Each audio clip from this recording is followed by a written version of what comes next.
When I was in seminary many years ago, many and a half, actually, I took a class on advanced preaching.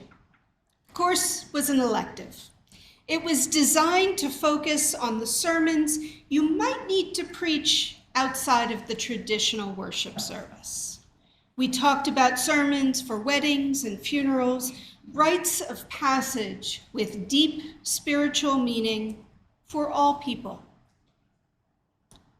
And we talked about the sermons that we hoped we would never have to preach. The sermons that you hoped would never be needed. This, my friends, is one of those sermons. And this is one of those times when it is not easy to be clergy.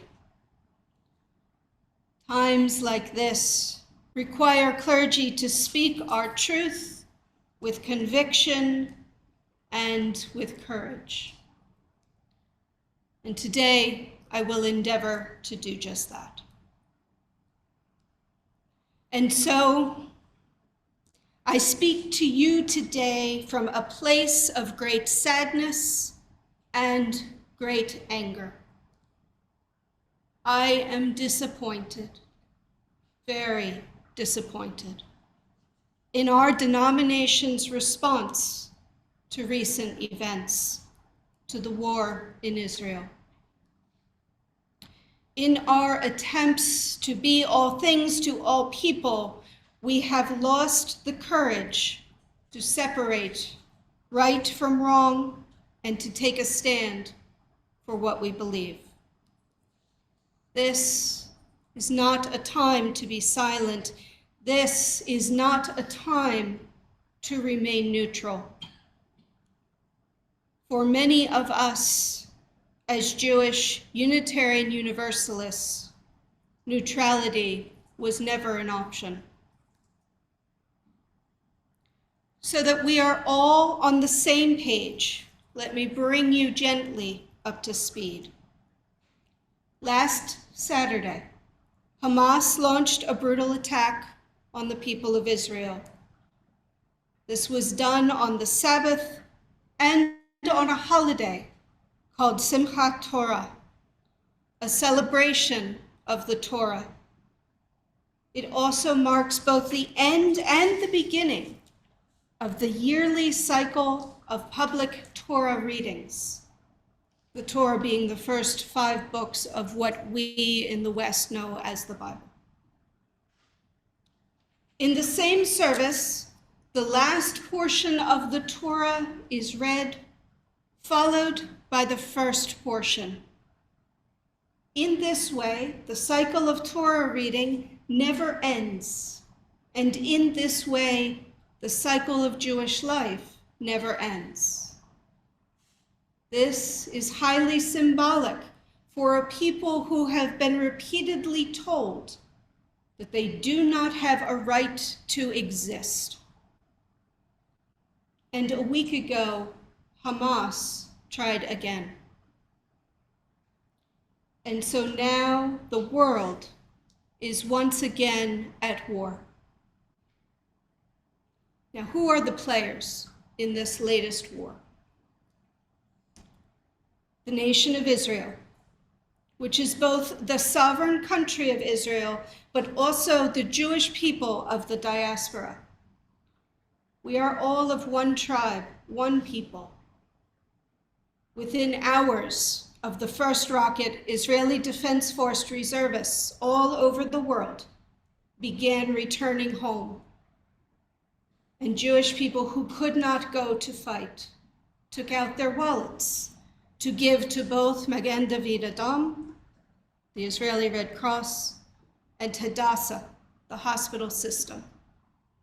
Both of those treat all people, regardless of ethnicity, regardless of religion, regardless of who their grandparents were. Hamas. Hamas is a terrorist organization in the same way that Al-Qaeda and ISIS are terrorist organizations. The Palestinian people. I want to make it clear, there is a difference between Hamas and the Palestinian people. Hamas is a terrorist organization. The Palestinian people are not necessarily part of Hamas. These are the innocent people who, by circumstance, have become trapped in a land run by terrorists, in the same way that the people of Afghanistan were and are held hostage by the Taliban. Do not confuse Hamas with the Palestinians. And this is very important for us to separate and for our denomination to separate. By saying this is a war between Israel and Palestine, our denomination has left out one of the most important parts of this.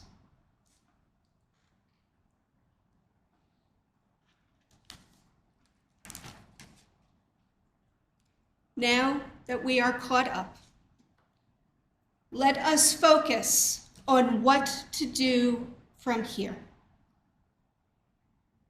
The news has been full of the details of this war.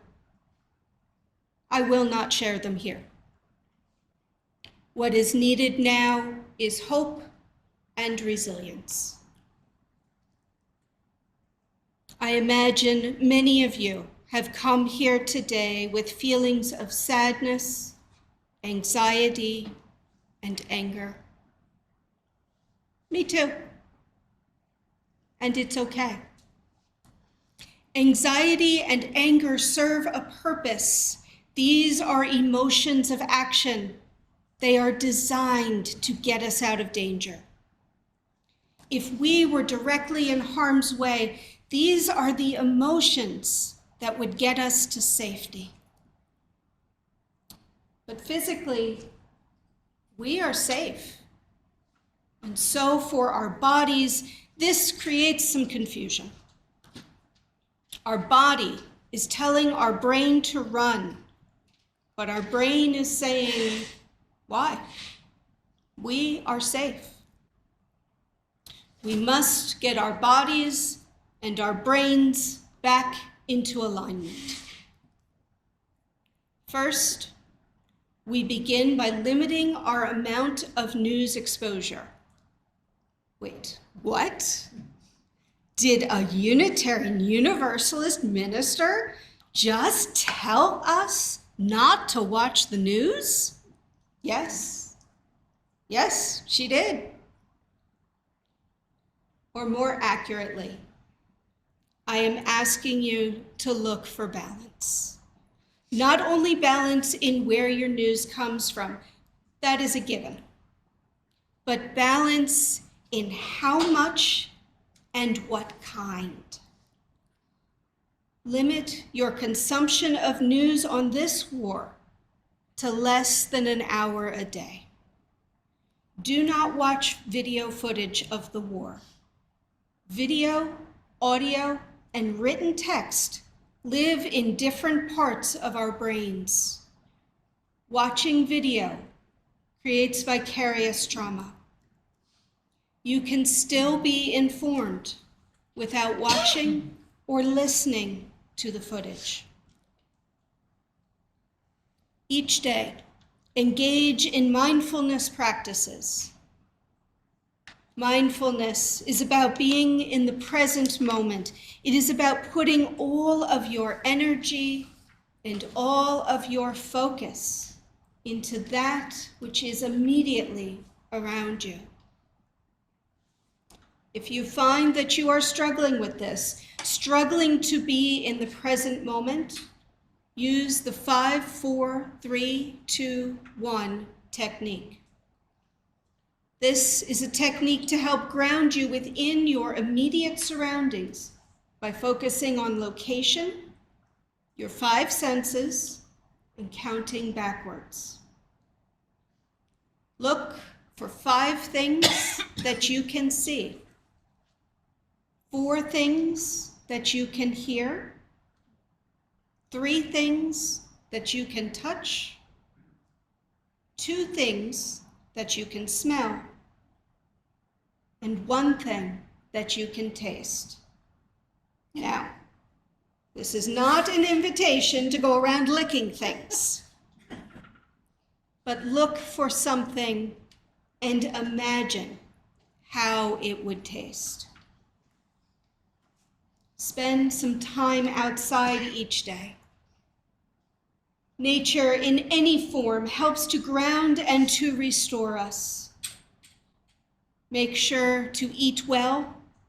Always drink more water. Avoid caffeine, at least in large quantities. This may be the only sermon I ever preach where I suggest less coffee as a good idea. Now, many of you may be thinking, okay, good, self-care, got it. But we want to do something. What can we do? I would like to introduce you to a concept used in emergency management called staging. When there is a large incident, something that requires more resources than a single police department, ambulance corps, or fire department can manage, they use something called staging. There are policies already in place, both nationally and internationally, to get resources such as trained personnel and equipment where it needs to go. Initial resources are sent in. Then a staging area is established. The staging area is a safe place designated outside of the incident where resources are kept until they are needed. This keeps people and equipment at the ready, but not directly involved. You may have actually already seen this and not realized it. If you ever see an ambulance on the side of the road, just sitting there, chances are they are staging. Somewhere nearby, something is going on, and an extra ambulance was brought in to be available just in case. Now, what does this mean for us? How do we as civilians stage for a war on the other side of the world? Well, staging is about more than response to a single incident. It is also about making sure that everything else continues to run smoothly. If all ambulances in a given area are busy with a car accident and someone else needs to go to the hospital for illness, there needs to be an ambulance available. That is us right now. We are that other ambulance. We cannot go and fight in Israel or the Ukraine or in the next place that a war begins. But we can attend to other things that still need to get done because life still goes on. In Israel, this has been a busy week for weddings, not only because of the war, but because in the Jewish calendar, this is the busy wedding season. Life continues. Life must continue. And life continues for us here. There are other things that have gone on this week that we need to mark. October 9th was Indigenous Peoples Day. October 11th was National LGBT Coming Out Day. Hispanic Heritage Month concludes today, and all of October is designated as LGBT History Month. These are also important things that cannot be missed. We must think of ourselves as one global community.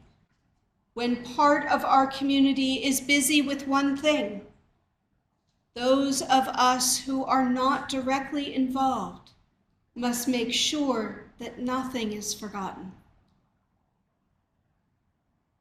I have said a lot today. This may be my longest sermon to date. Allow me to summarize.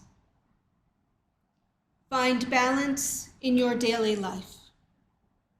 Limit your consumption of news on the war to only what is needed to stay informed.